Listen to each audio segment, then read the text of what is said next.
Hey guys, tonight we drift into a strange little corner of medieval life, where mirrors glint, shadows stretch, and a king grows nervous after sunset. It's the kind of story where you'll start off chuckling, but by the end, well, let's just say, you probably wouldn't survive a night in this castle. Too many rules, too many reflections.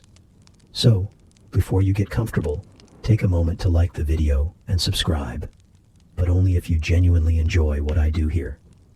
And hey, I'd love to know, where in the world are you listening from, and what time is it right now? Now, dim the lights, maybe turn on a fan for that soft background hum, and let's ease into tonight's journey together. You wake up just before dawn in a castle that always feels like it's holding its breath. The halls are dark, cold, and oddly silent, like the stone itself is listening. The windows are shuttered, the candles are few, and most notably, every single mirror in the palace is covered with thick cloth, tied tightly like it's a dangerous animal rather than a piece of polished glass. You shuffle past one, squinting at its covered frame. Something about it gives you the creeps, not because you believe in ghosts or anything, but because the air around it feels just a little heavier. You press on. This morning, gossip drips from the servants' mouths like spilled soup. It flickered again, one whispers. The Queen's mirror, right after sunset. Flickered. That's the word they keep using. Not shattered, not cursed, just flickered. But in this castle, flickering is enough to start a panic. Apparently, over the last week, several mirrors have shown things they shouldn't have. Faces where no one stood. Movements behind the viewer. One maid claims she saw her reflection blink after she'd walked away. Now, you're not saying this place is haunted, but you've definitely seen less jumpy kitchens. The cook nearly yelped when she caught her reflection in a polished pot lid last night. The mirrors, you learn, used to be a sign of wealth and beauty here. Imported from Venice, framed in gold, placed in bedrooms and bath chambers to show off royal splendor. But now, they're sources of fear. Something's changed. One historical fact that's absolutely true. Mirrors were rare and prized in medieval Europe, often owned only by the wealthiest nobles. Polished metal was more common, but glass mirrors, real ones, were exotic, expensive, and unsettlingly accurate. A luxury, yes, but also a bit unnatural. Here's the quirky bit. Many folks believed mirrors could steal your soul if you looked into them too long after dark, especially if you were ill or tired or wearing the wrong color. No, seriously. Certain colors were thought to attract unwanted spirits through reflective surfaces. And historians still argue whether these haunted mirror stories were rooted in actual superstition, or just convenient ways to explain away a noble's nighttime breakdown. When someone started screaming in the dark, it was easier to blame the mirror than admit to madness or stress. Tonight, as the sun dips behind the hill and shadows gather on the castle walls, you hear the gentle rustle of curtains being drawn, not over windows, but over mirrors. And in the silence that follows, you swear you hear something shift behind the cloth. Probably nothing, right? You trail the whispering servants into the outer hall, where the air smells faintly of lavender and melted wax. The tapestries twitch in the breeze, though no windows are open, and down the corridor, footsteps echo, even when no one is walking. This is the royal wing, and at the center of it all sits the man responsible for the castle's sudden descent into mirror paranoia, the king. He's not a tyrant, really, more of a twitchy, silk-robed man with a talent for jumping to conclusions. He's also very fond of owls, baked pears, and staring at things that aren't quite there. You watch as he bursts out of his chamber, face pale and beard slightly askew. "Cover it," he bellows, pointing at a mirror framed with intricate bronze vines. "It blinked at me again." Now, you might assume the king's just, tired. But the entire court jumps into action. cloth, rope, a full brass gong to banish the lingering aura. Someone throws a bag of lavender at it just in case. It all started 3 nights ago. The king had been preparing for a quiet evening bath. Robes laid out, wine poured. And then he glanced at the mirror above his hearth and saw, as he later claimed, his own reflection not matching his movements. It tilted its head first and smiled. He screamed. Guards came running. The reflection, of course, had returned to normal. But from that moment on, all mirrors in his private quarters were to be hidden after sunset. Then, a day later, he expanded the rule to the entire palace. Then the stables, then the kitchens. You know it's serious when the bakery mirror gets banned. Mainstream fact time. While not all medieval people feared mirrors, many cultures held night as spiritually vulnerable. Sunlight was seen as protective, and night as a time when spirits and demons could slip into the world more freely. Reflections, especially in the dark, were thought by some to open small windows to the other side. Superstitions varied, but they stuck around for centuries. Here's the fringe tidbit. There are records of people covering mirrors when someone died, not just to prevent bad luck, but to stop the soul of the deceased from getting trapped inside the glass. That's not the kind of bedtime decor you want above your pillow. As for our nervous royal, his obsession deepens. He commissions velvet mirror cloths embroidered with protective symbols. He refuses to eat near anything reflective, even spoons. One dinner, he eats stew with a hollowed-out stick. It doesn't go well. And yes, historians still argue whether the king's fear was rooted in genuine belief or escalating mental illness. Some say he suffered from melancholia, worsened by isolation.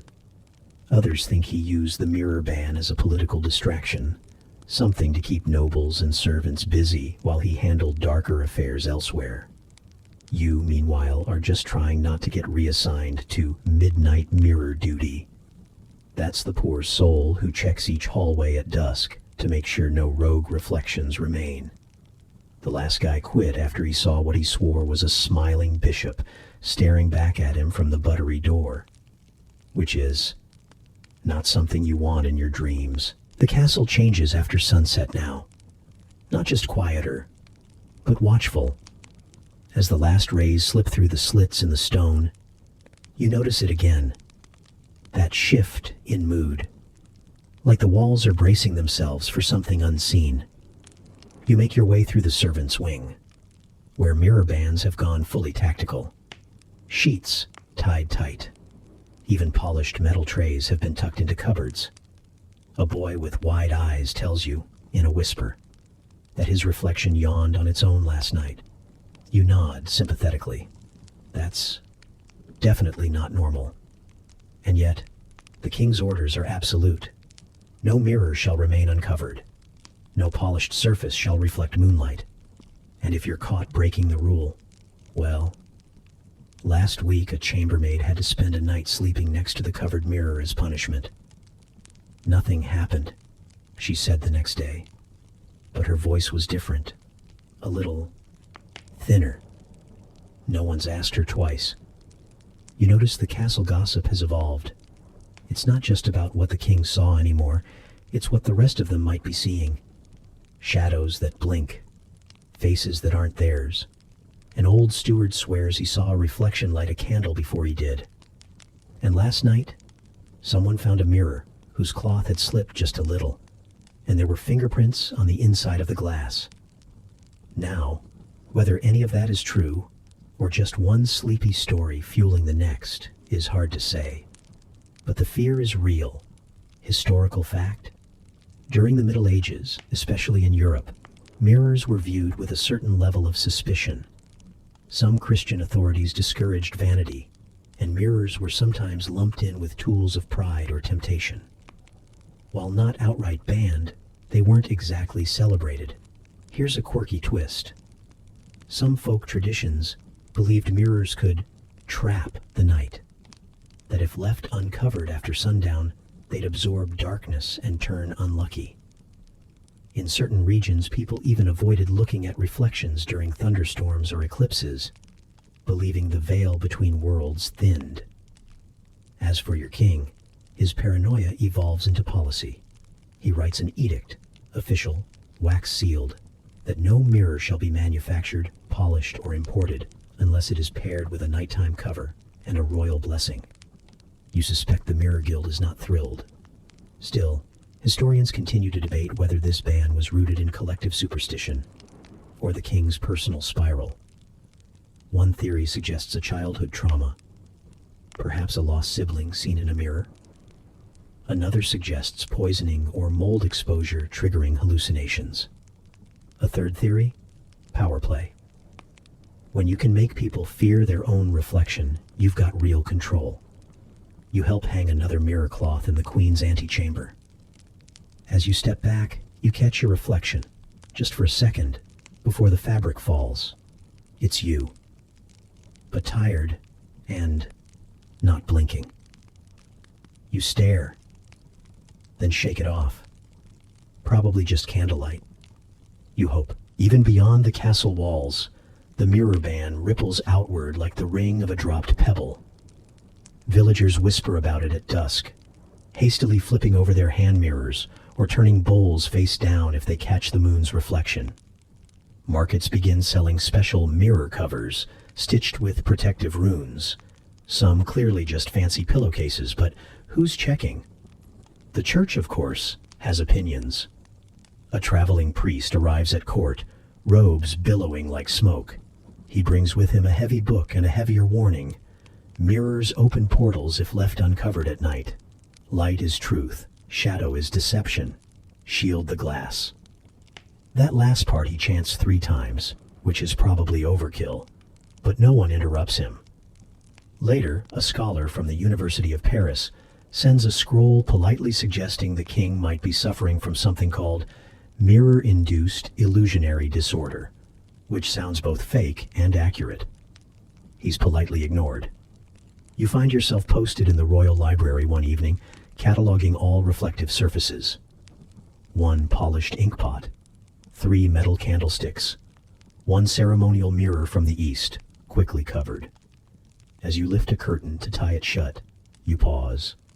In the reflection, someone's behind you. You turn. No one's there. You do not mention this to anyone. Here's a mainstream historical truth. While there's no definitive record of a king banning mirrors, several monarchs were deeply superstitious and made laws based on dream visions or omens. King James I of England was obsessed with witches. Emperor Rudolph II had alchemists on staff to interpret planetary alignments. So a medieval king banning mirrors after dark. Entirely believable. Now for a quirky fact, in 14th century Bohemia, it was said that certain mirrors remembered what they'd reflected, and could later show images of long-departed people if the lighting was just right. People swore by it, swore at it, and eventually just started covering them up after dinner. Back at court, the mirror paranoia becomes daily routine. Entire rooms are rearranged to remove anything vaguely shiny. One knight even dulls the polish on his breastplate. "Can't risk it," he says. "Last week I saluted myself in the corridor. Wasn't me that saluted back." Historians still argue whether this was mass hysteria, clever manipulation by the court's inner circle, or a slow-motion royal meltdown dressed in silk and candlelight. The castle physician began treating mirror anxiety with herbal tea and long naps. Surprisingly effective, unless you dream about mirrors, which most people now do. You do too. In tonight's dream, your own reflection steps forward, not aggressively, just curious. It lifts a hand you haven't moved, smiles a smile you didn't make. Then it raises a finger to its lips and hushes you. You wake up with the taste of lavender on your tongue and the distant chime of the bell that signals moonrise. Only one more mirror to cover. You hope. The king has stopped looking in mirrors entirely. His chamber now holds only draped shapes, as if mourning some invisible loss. Even his morning shave is done by touch alone, Though, judging by the new beard situation, it's not going well. You spot a slice on his cheek today, faint but fresh. No one mentions it. The strange part is, everyone's grown used to this. Life in the castle now follows the sun more faithfully than any priest ever preached. As soon as dusk touches the sky, mirrors vanish beneath linen shrouds like sleeping ghosts. It's become a bedtime ritual, almost comforting, and still, the fear lingers. You're lighting the last hallway candle when you spot a squire doing something forbidden, staring into a puddle. The water glints with moonlight, and his face reflects back, except the eyes seem off, too dark, too still. You clap loudly, breaking his gaze. He jumps, drenched in guilt, and maybe something else. "Sorry," he mutters. "I just wanted to see if I look tired." You both know that's not all he wanted. Mainstream fact. In medieval thought, reflections were tied to the soul. That's why some cultures insisted on covering mirrors during sleep, illness, or mourning. The belief was that the soul, in a weakened or drifting state, might get confused, or worse, become trapped in its own reflection. Some even claimed that spirits used mirrors as doorways, slipping in and out like mist. Tonight, the Queen requests that her silver mirror, usually hidden in her dressing table, be permanently removed. Not covered. Gone. When asked why, she simply says, "It stopped copying me." No one questions her, not even the king. Here's your quirky tidbit. One 15th century diary mentions a noblewoman who swore her mirror turned black after her husband's death, refusing to show her face again until she remarried. The mirror was eventually buried in a churchyard, with a priest, and a stone on top, just in case. So you begin to wonder, is this really about the king anymore? Or has the whole court, the whole castle, maybe even the whole countryside sunk into a shared superstition, comforting in its ritual, chilling in its logic? Mirrors become scapegoats, easy targets for fear we can't name. Every cloth tied tight at night becomes a small spell of safety, and historians still debate whether any of this happened. Maybe this kingdom was real, maybe not. But what's strange is how many cultures, in different times and places, had the same quiet rule. When night falls, don't look into the glass. Tonight, your job is easy. Just one mirror left in the scriptorium. You approach slowly, cloth in hand. The reflection shows you, just you, blinking in sync, breathing softly, normal. You smile, it smiles. Then you step forward, and it doesn't. You lower the cloth and cover it. Slow, gentle, just in case. And now, as the candles burn low and the castle settles into sleep, you tuck yourself beneath the heavy blanket, the sound of cloth rustling in the stillness like leaves in a breeze. The mirrors are hidden, the windows shuttered. Whatever may flicker beyond the glass is quiet now, resting or waiting. But you are warm and tired, and very far away from the echoing footsteps of stone halls. The fire crackles somewhere distant. The last bell has rung, and outside, the moon watches softly through the clouds, indifferent to kings or bands or reflections. So close your eyes. Let your breath slow. Let the weight of the day slip away, just like the fabric slipping down over that final frame. There's nothing behind the glass tonight. Just sleep. Only sleep.